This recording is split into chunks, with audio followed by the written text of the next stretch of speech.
Hello everyone, আজকে আমরা আমাদের অ্যাকাউন্টেন্সির থার্ড চ্যাপ্টার শুরু করব। চ্যাপ্টারের নাম অ্যাকাউন্টিং ফর শেয়ার ক্যাপিটাল।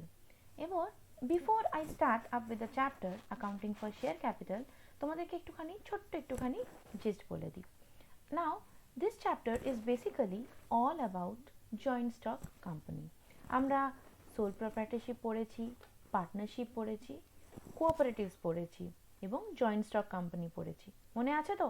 তো এই যে জয়েন্ট স্টক কোম্পানিটা আমরা পড়েছি, এই শেয়ার ক্যাপিটালটা কিন্তু পুরোপুরি জয়েন্ট স্টক কোম্পানির উপর ডিপেন্ডেন্ট। মানে একটা জয়েন্ট স্টক কোম্পানি ঠিক যা যা কাজ করে, কিভাবে টাকাগুলো কালেকশন করে, সেই টাকাগুলো কিভাবে আমরা শেয়ারগুলো পারচেজ করি, সেই সব কিছু নিয়ে আমাদের অ্যাকাউন্টিং ফর শেয়ার ক্যাপিটাল। এবার আমি একটুখানি জেনে নিই যে কিভাবে আমরা জয়েন্ট স্টক কোম্পানিটা তৈরি করি। বেসিক্যালি জয়েন্ট স্টক কোম্পানিটা কি? It is an association of persons. এখানে একটা ভলেন্টারি অ্যাসোসিয়েশন তৈরি করা হয়, যেখানে নাকি লোকজন নিজের থেকে আসে এবং এখানে এই অর্গানাইজেশনটাতে যোগ দেয়। এবার যারা নাকি প্রমোটার হয় আমাদের এই জয়েন্ট স্টক কোম্পানির, তারা কি করে? তারা কিছু ডকুমেন্টস তৈরি করে। কোন কোন ডকুমেন্টস তৈরি করে?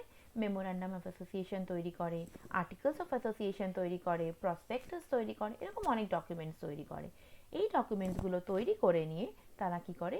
Registrar of the company under companies act, যে রেজিস্ট্রার থাকে তার কাছে নিয়ে গিয়ে ডকুমেন্টসগুলো জমা করে। সে চেকিং করে, চেকিং করে তারপরে আমাদের একটা সার্টিফিকেট দেয় যে হ্যাঁ, আপনারা এই অর্গানাইজেশনটা বা এই কোম্পানিটা শুরু করতে পারেন। তারপরে কোম্পানি কি করে? কোম্পানি কালেকশন করা শুরু করে ক্যাপিটাল। কেন? কারণ কি এটা একটা বড় মাপের অর্গানাইজেশন হয়। এখানে একজন দুজনের তো ব্যাপার নয়, অনেক লোকজন। কাজে একজন দুজনের টাকা দিয়ে এই বড় অর্গানাইজেশনটা তৈরি করা যায় না। That is why the company start collecting funds from general public by issuing shares. Share issue করে মার্কেটে এবং মার্কেট থেকে টাকা কালেকশন করে। এবার আমরা দেখে নিই ইন্ট্রোডাকশনটা কি, একটা জয়েন্ট স্টক কোম্পানি কি। What is a company? না, a company is an artificial person created by law. এটা কিন্তু লিগাল একটা অর্গানাইজেশন, এটা কিন্তু আর্টিফিশিয়াল একটা পার্সন, এবং যেটা নাকি আমাদেরকে রেজিস্টার দ্বারা সার্টিফাই করিয়ে নিতে হয়। That is why it is created by law. যেমন আমরা জানি সোল প্রপার্টারশিপের জন্য কোনো রেজিস্ট্রেশন দরকার হয় না, কিন্তু জয়েন্ট স্টক কোম্পানির জন্য কিন্তু রেজিস্ট্রেশনটা is a must. Next is a company means group of persons associated together for the attainment of a common end। মানে সব লোকজন যারা নাকি অ্যাসোসিয়েটেড আছে এই অর্গানাইজেশনের সাথে, তাদেরকে কিন্তু একটাই অবজেক্টিভ রাখতে হবে, একটা কমন গোল রাখতে হবে, whether it is a social goal or an economic goal. The next one is section 3(1) of subclause 1 of the Companies Act 1956 define করে কোম্পানিকে as a company is formed and registered under the act or an existing company। মানে কোম্পানিটা তৈরি করা হয় এবং এটা কিন্তু রেজিস্ট্রেশন করাতে হয় under the companies act. Companies act কত? 1956 আগে চলতো, তোমরা হয়তো শুনেছো, এখন 2013-এও নতুন একটা কোম্পানিজ অ্যাক্ট তৈরি হয়েছে। এবার এক্সিস্টিং কোম্পানি আমরা আগের ডেফিনেশনে দেখেছি। দেখো, এক্সিস্টিং কোম্পানি, এক্সিস্টিং কোম্পানি মানে কি বলো তো? মানে it means a company formed and registered under any of the earlier company law. যদি আগে ধর 2013 মেনে আমরা এখন চলছি, এখন যদি 1956 কোম্পানিজ অ্যাক্টের আন্ডারেও কোনো অর্গানাইজেশন, কোনো কোম্পানি এরকম তৈরি হয়ে থাকে জয়েন্ট স্টক কোম্পানি, আমরা কিন্তু তাদেরকেও কোম্পানি হিসেবেই মানবো। বোঝা গেছে আমার কথা? আচ্ছা, এবার আমরা যাই আমাদের next topic, that is characteristics of a company. কিছু ছোট কয়েকটা পয়েন্টস আমরা জেনে নিই। First one is a legal separate entity. এটা একটা সেপারেট লিগাল এন্টিটি হয়, এটা কিন্তু কোনো কারোর নিজস্ব প্রপার্টি হয় না। যেই আমরা রেজিস্ট্রেশন করিয়ে নিই, it becomes a separate legal entity. Next, it is a has a limited liability. আমরা জানি যখন নাকি একজন ওনার থাকে বা দুজন তিনজন ওনার থাকে, মানে সোল প্রপার্টারশিপ বলো বা পার্টনারশিপ বলো, এখানে কিন্তু লায়াবিলিটিটা আনলিমিটেড থাকে। মানে তোমারই সব কিছু টাকা তোমাকেই ইনভেস্ট করতে হয় এবং তার যত রকম দায়বদ্ধতা থাকে, যত রকম কিছু প্রফিট হোক বা লস হোক, কোম্পানির যত রকম দায়বদ্ধতা সবটা কিন্তু ওনারের ওপরে চলে আসে। কিন্তু as because it's a joint stock company, এর ওপর কিন্তু পুরোটা দায়ভার থাকে না একজন দুজনের ওপর। যারা যারা শেয়ার হোল্ডার্স থাকে তাদের সবাইকে দায়বদ্ধতাটা ভাগ করে নিতে হয়। Next is perpetual succession. Perpetual succession মানে কি? মানে as because this is an artificial company, একটা আর্টিফিশিয়াল পার্সন, তাই জন্য কোনো একজন লোক ধরো মারা গেল ডিউ টু ডেথ বা কেউ একজন ব্যাংক্রাফট হয়ে গেল, মানে কারোর ব্যাংকে সব টাকা চলে গেল, বা ধরো কেউ একজন মারা গেল, কেউ রিটায়ার করে গেল, যে কোনো under any circumstances company must go on, company কিন্তু চলতে থাকে, কোম্পানি কিন্তু থেমে যায় না। The next point is it has a common seal, as because it is an artificial person, এই তো নিজে সাইন করতে পারে না, তাই জন্য এর একটা সিল থাকে যেটা নাকি ইউজ করা হয় সব জায়গায়। The next point is ট্রান্সফারেবিলিটি of shares. এইখানে কি হয় জানো, শেয়ার্স তো আমরা মার্কেটে ইস্যু করি, কোম্পানি মার্কেটে শেয়ার ইস্যু করে, এবং শেয়ার হোল্ডার্সরা কি করে, তারা টাকা দেয় এবং দিয়ে শেয়ারগুলো কিনে নেয়।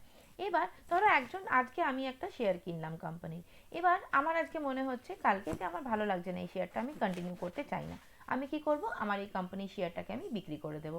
এবার ধরো তুমি কিনলে, তাহলে এতদিন কিন্তু শেয়ার হোল্ডিংটা আমার কাছে ছিল, মানে আমি ওনার ছিলাম কোম্পানির, এবার যেই তুমি কিনে নিলে আমি ছেড়ে দিলাম, মানে ওনারশিপ থেকে আমি বেরিয়ে গেলাম, তুমি ঢুকে গেলে, মানে শেয়ারগুলো কি হলো, ট্রান্সফারেবল ইন নেচার, আজকে আমি আছি কালকে তুমি হয়ে যাবে। The next one is separate property. এটা অ্যাজ বিকজ একটা সেপারেট প্রপার্টি, এর ওনারশিপ আর কন্ট্রোল কিন্তু সেপারেট থাকে, মানে ওনারশিপটা থাকে ওনার্সদের হাতে, মানে শেয়ার হোল্ডার্সদের হাতে, কিন্তু কন্ট্রোলটা কি হয়, কন্ট্রোলটা চলে যায় বোর্ড অফ ডিরেক্টরসদের কাছে। এবার বোর্ড অফ ডিরেক্টরস কারা, বোর্ড অফ ডিরেক্টরস হলো তারা যাদেরকে এই শেয়ার হোল্ডারদের মধ্যে থেকে কিছু কিছু লোককে ইলেক্ট করা হয়, প্রপারলি সিলেকশন হয়ে যায়, তারপরে ইলেকশন করা হয়, ইলেকশন করে বোর্ড অফ ডিরেক্টরস বানানো হয়। তাই জন্য ওনারশিপ থাকে কিছু লোকের হাতে, সব মানে যারা ওনার্স, যারা নাকি শেয়ার হোল্ডার্স হয়, কিন্তু কিছু লিমিটেড লোকের কাছে কিন্তু এই যে কন্ট্রোলটা চলে যায়, যারা নাকি এই কোম্পানিটাকে চালায়।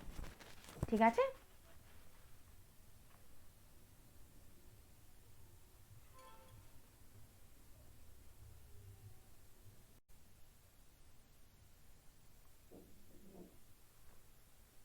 কোম্পানি যখন শেয়ার ইস্যু করে মার্কেটে টু দ্য পাবলিক, পাবলিকরা যাতে কেনে তার জন্য 3 রকম মেথডে টাকাগুলো কালেকশন করে।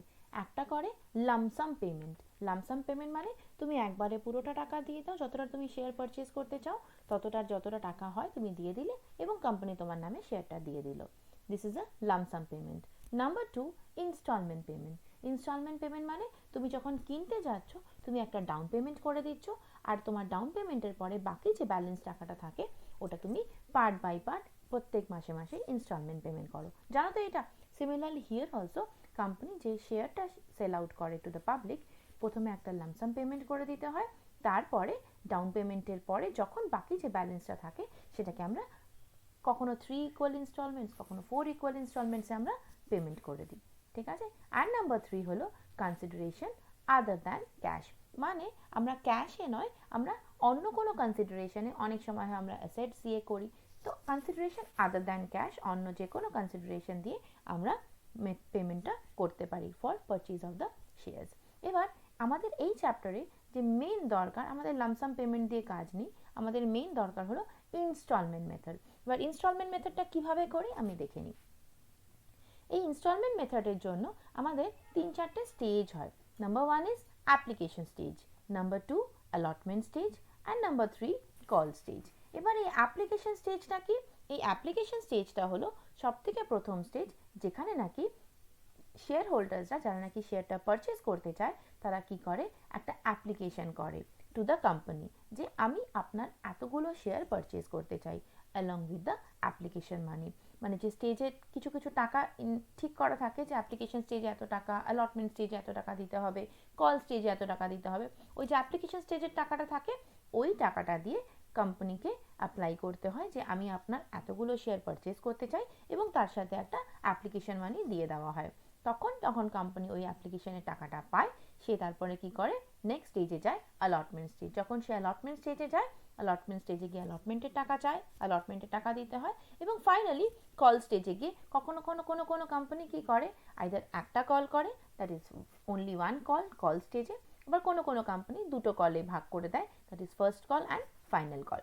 তো এইটা গেল আমাদের স্টেজেস অফ ইনস্টলমেন্ট। এবার আমরা জানি জেনারেলি একটা শেয়ারের যে ভ্যালুটা হয় সেটাকে আমরা বলি ফেস ভ্যালু।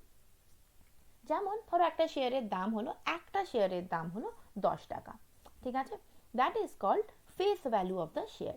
এখন এই শেয়ারটাকে আমি 3 রকম ভাবে ইস্যু করতে পারি। যেমন অ্যাট পার, মানে 10 টাকার শেয়ারটা আমরা 10 টাকাতেই ইস্যু করছি, that is called issuing of share at par, মানে পার ভ্যালুতে, 10 টাকার দাম 10 টাকাতে আমরা ইস্যু করছি, লোকের কাছ থেকে লোককে বিক্রি করছি। বা কখনো 100 টাকার শেয়ার হয়, সেই 100 টাকার শেয়ারটা আমরা 100 টাকাতেই মার্কেটে বিক্রি করছি, that is called issue of share at par. Next হলো অ্যাট প্রিমিয়াম।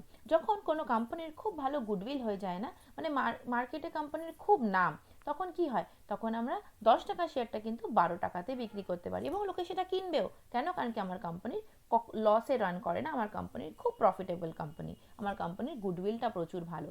তখন আমরা কি করি, 10 টাকার ফেস ভ্যালু যে শেয়ারটা, সেটাকে আমরা 12 টাকা, 14 টাকা, 15 টাকাতে বিক্রি করতে পারি, that is issue of share at premium.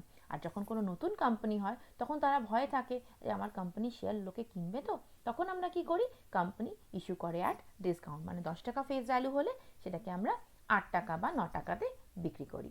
ঠিক আছে, এবার আমরা একটা জরুরি জিনিস জানবো কিন্তু, that is subdivision of share capital of a company. মানে এই যে কোম্পানির যে শেয়ার ক্যাপিটালটা হয়, ধরো একটা কোম্পানি যখন রেজিস্ট্রেশন করায়, তখন কোম্পানিটা কি বলে যে আমার এতটা অবধি ম্যাক্সিমাম লিমিট থাকে। ধরো একটা কোম্পানি চাইছে, একটা জয়েন্ট স্টক কোম্পানি চাইছে যে আমার 10 লাখ টাকা হবে my share capital, maximum 10 lakh টাকা অবধি আমি কোম্পানিটার শেয়ার ক্যাপিটাল তুলতে পারি। তো first one is authorised capital, মানে it means the face value of the shares which a company is authorized to issue by its memorandum of association. memorandum of association এ যেই টাকাটা ধার্য করা থাকে যে কোম্পানি এতটা অবধি শেয়ার ইস্যু করতে পারে। ধরো রেজিস্ট্রার বললো আপনি 10 লাখ টাকা অবধি ইস্যু করতে পারেন, তো অথরাইজ ক্যাপিটাল তাহলে কত, 10 লাখ রুপিস। ঠিক আছে, এবার ওই 10 লাখ রুপিসটা কিন্তু কোম্পানি কি করে, ফেস ভ্যালু দিয়ে ডিভাইড করে নাম্বার অফ শেয়ার্স বার করে। ধরো 10 লাখ টাকা divided by 10 rupees per share যদি হয়, তার মানে 1 লাখ শেয়ার অবধি কোম্পানি কিন্তু ইস্যু করতে পারে। Next is issued capital. Issued capital কি, it is that part of the authorized capital which is issued to the public for subscription and allotment. এবার কোম্পানির কাছে প্রভিশন আছে 10 লাখ টাকা অবধি কোম্পানি ইস্যু করতে পারে। ঠিক আছে, কিন্তু কোম্পানি ধরো যেহেতু নতুন নতুন শুরু করেছে ইস্যু করা, কোম্পানি কি করছে, আমি এখন 1 লাখ টাকা অবধি আমার ক্যাপিটাল চাইছি, তখন আমি কি করব, 1 লাখ ডিভাইডেড বাই 10 রুপিস যদি ফেস ভ্যালু হয়, তাহলে আমার নাম্বার অফ শেয়ার্স কত হয়ে যাবে বলো তো, 10,000 শেয়ার্স। ভেরি গুড, মানে 10,000 শেয়ার্স কোম্পানি ইস্যু করছে। এবার কোম্পানি তো চাইছে আমি 10,000টা শেয়ার ইস্যু করব, 10 টাকা করে পার শেয়ার, তো আমার 1 লাখ টাকা ইস্যু ক্যাপিটাল চলে আসবে। এবার ধরো অনেক সময় হয় লোকজন খুব বেশি ইন্টারেস্টেড তার কোম্পানির টাকাটা কি ওই কোম্পানির মধ্যেই নিজের টাকাটা ইনভেস্ট করতে বা ওদের শেয়ারটা পারচেজ করতে। আবার অনেক সময় হয় কোম্পানির কেউ কিনতেই চাইছে না শেয়ারসগুলো, তো দু রকম কেস হতে পারে। The next third one is subscribed capital. It is that part of the issued capital which has been subscribed by the public. মানে পাবলিক কতটা কিনতে চাইছে, হতে পারে কোম্পানি যতটা অ্যালট করতে চাইছে ততটাই কোম্পানি কিনতে চাইছে। অনেক সময় এমন হয় যে পাবলিক হয়তো তার থেকে বেশি চাইছে, বা অনেক সময় হয় পাবলিক হয়তো তার থেকে কম চাইছে। তো ইস্যুড ক্যাপিটালের অতটাই পার্ট যতটা নাকি পাবলিক কিনতে চাইছে।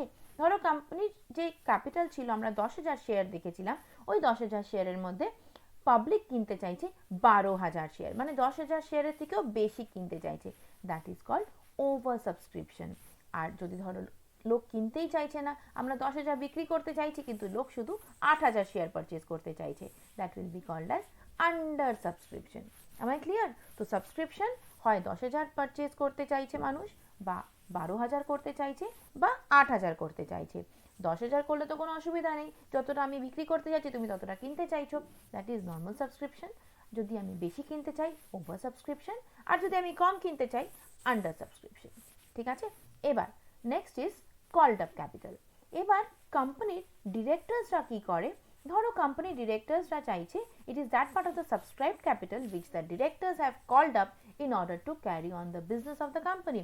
এবার একটা ফেস ভ্যালু হলো 10 টাকা, কোম্পানির যে ডিরেক্টরসরা তারা বলছে আমি 8 টাকা অবধি কল করতে চাইছি, তো that 8 rupees will be called as called up capital multiplied by number of shares.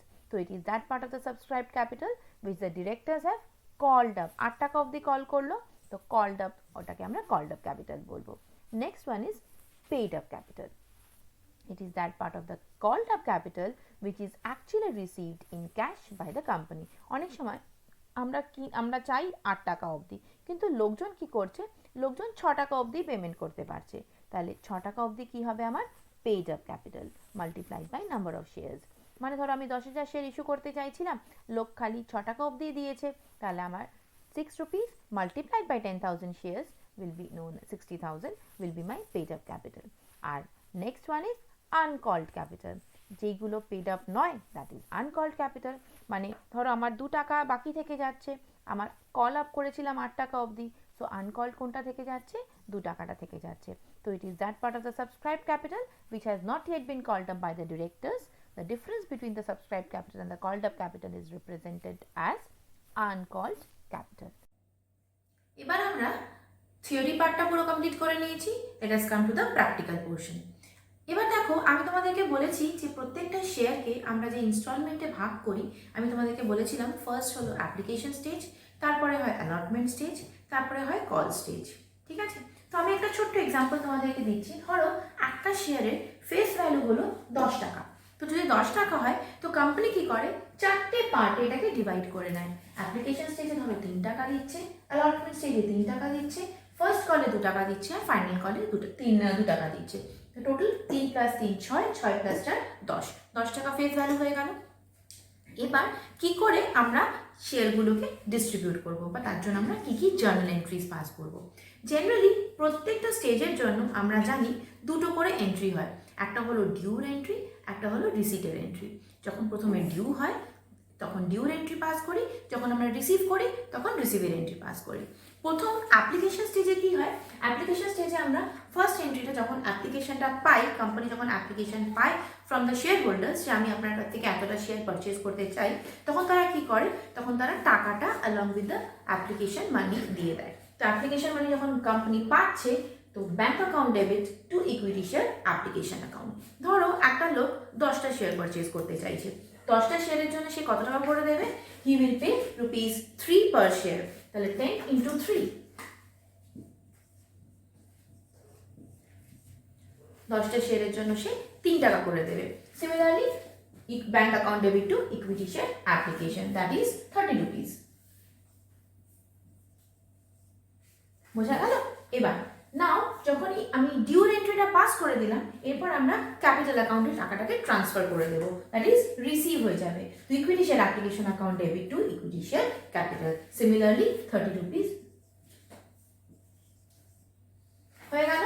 তো ফার্স্টে আমরা টাকাটা পেলাম, তারপরে আমরা টাকাটাকে ক্যাপিটাল অ্যাকাউন্টে ট্রান্সফার করে দিলাম। Similarly for the other 3 stages, that is allotment, first call and final call, প্রথমে আমরা কি করব, equity share allotment account debit to equity share capital, ফার্স্টে টাকাটা ডিউ হবে, তারপরে টাকাটা রিসিভ হবে bank account debit to equity share allotment. এবার ধরো ওই 10টা শেয়ারেরই আমাদের এখানে কত টাকা করেছিল, 3 টাকা করেছিল, তো 10 × 3, allotment স্টেজের জন্য ₹30, here also ₹30, সেম অ্যামাউন্ট ব্যাংকে টাকা পাবো, তো 30 and 30। বোঝা গেছে? আচ্ছা, এরপরে আমরা কি করব, ফার্স্ট কল, আমাদের ফার্স্ট কলে 2 টাকা করে আছে, তো 10 টাকা × ₹2 per share, that is ₹20, here equity share first call account debit to equity share capital, bank account debit to equity share first call 20, and ঠিক যেরকম আমরা ফার্স্ট কলের জন্য এন্ট্রি পাস করেছি, সেম ভাবে আমরা ফাইনাল কলের জন্য পাস করে দেব, that is ₹10 × ₹2 per share, that is 20, here also 20। বোঝা গেছে? তাহলে কি করলাম, তাহলে যে কোনো এক একটা স্টেজে পার স্টেজ 2টো করে এন্ট্রি পাস করছি, একটা ডিউর এন্ট্রি পাস করছি, একটা রিসিভের এন্ট্রি পাস করছি। ডিউর এন্ট্রিটা সব থেকে প্রথমে আমরা যখন অ্যাপ্লিকেশন স্টেজ করি তখন আমরা রিসিভের এন্ট্রিটা আগে পাই, ডিউর এন্ট্রিটা পরে পাস করি। তো bank account debit to equity share application to equity share capital, and for other stages আমরা আগে ডিউর এন্ট্রি পাস করি, তারপরে রিসিভের এন্ট্রি পাস করি। তো equity share allotment account debit to equity share capital, bank account debit to equity share allotment. Similarly কলের জন্য first call যেমনি হয়, ফাইনাল কলও সেম ভাবে করে দেবো।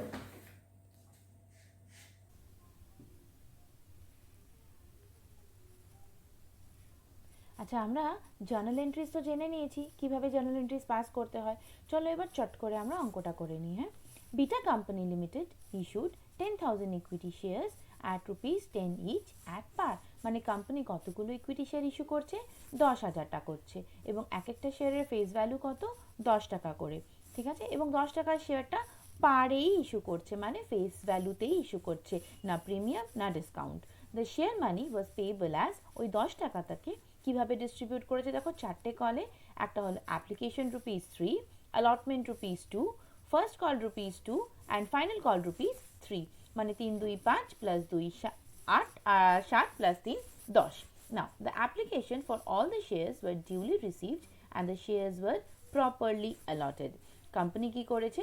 কোম্পানি শেয়ার্স এর জন্য অ্যাপ্লিকেশন প্রপারলি রিসিভ করেছে এবং শেয়ারসগুলোকে প্রপারলি অ্যালট করেছে। The amount payable were timely received, journalize the transactions in the books of the company. তো চলো চট করে আমরা জার্নাল এন্ট্রিজগুলো পাস করে নিই। আচ্ছা, তোমরা সবাই অঙ্কটা টুকে নিয়েছো তো নিজেদের কপিতে? আচ্ছা, চলো এবার অঙ্কটাকে আমরা সলভ করি। আমাদের কোয়েশ্চেনটা ছিল বিটা লিমিটেড, যেখানে নাকি কোম্পানি কত শেয়ার ইস্যু করছে? 10,000 শেয়ার ইস্যু করছে, ঠিক আছে? আর এক একটা শেয়ারের ফেস ভ্যালু বলে দিয়েছে 10 টাকা, যেটা নাকি আমরা ডিস্ট্রিবিউট কিভাবে করেছি? অ্যাপ্লিকেশন স্টেজে 3 টাকা রয়েছে, allotment স্টেজে 2 টাকা রয়েছে, ফার্স্ট কলে 2 টাকা রয়েছে, আর ফাইনাল কলে আমাদের 2 টাকা রয়েছে। এবার চলো আমরা অঙ্কটাকে সলভ করে ফেলি। আমরা জানি ফার্স্ট অ্যাপ্লিকেশনে আমরা কি করেছি? Bank account debit to equity share application. কত টাকা করে করব? 10,000 শেয়ার ছিল আমার কাছে, তো 10,000 ইন্টু রুপিস 3 পার শেয়ার, তার মানে 30,000।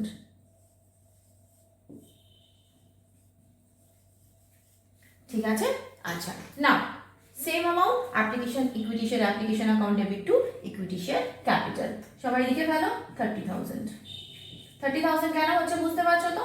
বিকজ 10,000 শেয়ার্স ইস্যু করা হয়েছে এবং অ্যাপ্লিকেশন মানি মাল্টিপ্লাই করে দিয়েছি, তো 10,000 into 3, that is 30,000 rupees. Okay, now comes to the second stage. এবার বলেছি ফার্স্ট এন্ট্রিটা কি হয়? Equity share allotment account debit to equity share capital, bank account debit to equity share allotment. এখানে আমরা কত করব? 10,000 শেয়ার ছিল আমাদের কাছে, ইন্টু রুপিস 2 পার শেয়ার। কেন 2? বিকজ আমাদের অ্যালটমেন্টে 2 টাকা করেছিল, তো ইকুইটি শেয়ার অ্যালটমেন্টে আমরা চলে গেল 20,000 rupees.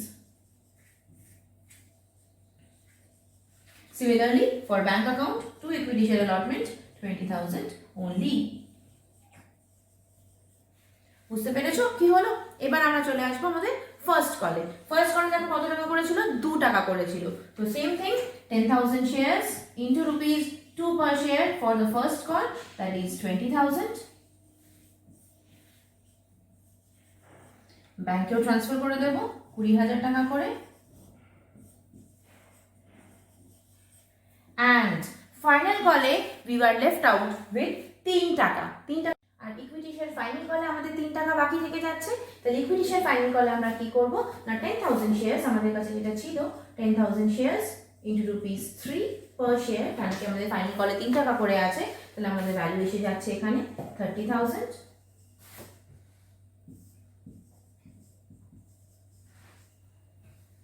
R similarly bank account debit to equity share final call 30,000 only.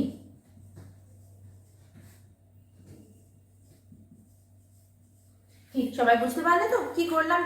তাহলে আমার কাছে 10 টাকার ফেস ভ্যালু শেয়ার ছিল, কতগুলো শেয়ার ছিল? 10,000টা শেয়ার ছিল, তাহলে আমি সেটাকে ডিস্ট্রিবিউট করে দিলাম এইভাবে। অ্যাপ্লিকেশন স্টেজে আমি 2 টাকা করে 3 টাকা করে পেয়েছিলাম, তা 10,000 ইন্টু 3 করে দিলাম। আর অ্যালটমেন্ট স্টেজে আমি 2 টাকা করে পেয়েছিলাম, তো আমি 10,000 ইন্টু 2 রুপিস করে দিলাম। ফার্স্ট কলে আমি 2 টাকা করে পেয়েছিলাম, তো 10,000 ইন্টু 2 করে দিলাম। অ্যান্ড ফাইনাল কলে আমাদের 3 টাকা বাকি ছিল, তো 3 টাকা ইন্টু 10,000 করে আমি equity share final call account debit to equity share capital and bank account debit to equity share final call করলাম। সবাই বুঝতে পেরেছো অঙ্কটা কিভাবে আমি করলাম? প্রত্যেকটা স্টেজে 2টো করে এন্ট্রি, একটা হলো ডিউর এন্ট্রি, একটা হলো রিসিভের এন্ট্রি। যখন আমি ডিউ করছি, ডিউর একটা এন্ট্রি যাচ্ছে, আর যখন আমি ক্যাপিটালে ট্রান্সফার করে দিচ্ছি টাকাটা, তখন ব্যাংক অ্যাকাউন্টে ট্রান্সফার করে দিচ্ছি, that time it is a receive entry. মানে ক্যাপিটাল অ্যাকাউন্টের এন্ট্রিটা হলো ডিউর এন্ট্রি হয়ে যাচ্ছে, আর ব্যাংক অ্যাকাউন্টের এন্ট্রিটা হয়ে যাচ্ছে আমাদের রিসিভের এন্ট্রি। অ্যাপ্লিকেশন স্টেজের জন্য আগে রিসিভের এন্ট্রি হয়, তারপরে ডিউর এন্ট্রি হয়, আর বাকি সব স্টেজের জন্য আগে ডিউর এন্ট্রি হয়, তারপরে রিসিটের এন্ট্রি হয়। সবাই very clear to all of you? সবাই ঠিক মতো বুঝতে পেরেছো? Thank you.